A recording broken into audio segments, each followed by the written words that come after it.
Diqqat, shoshilinch xabar. Assalomu alaykum aziz tomoshabinlar, kanalimizda yangi bo'lsangiz obuna bo'lishni unutmang. Ushbu xabar barcha fuqarolarga tezda yetib borishi uchun video ostiga like bosing. Like bosgan qo'lingiz dard ko'rmasin.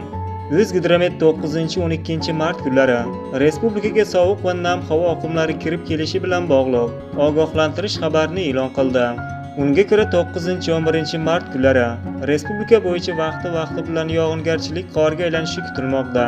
Keyinroq shimolda harorat -10 darajagacha, boshqa hududlarda -3 daraja sovuqgacha pasayib ketishi bilan bog'liq kutilmalar e'lon qilindi. Endi kunduz kunlari ham 0 darajaga yaqin sovuq bo'lishi kutilmoqda. Nam havo oqimlarining kirib kelishida kuchli shamol soniyasiga 25 metr/sekundgacha kuchayadi. Ba'zi joylarda chang-to'zon kuzatilishi kutilmoqda.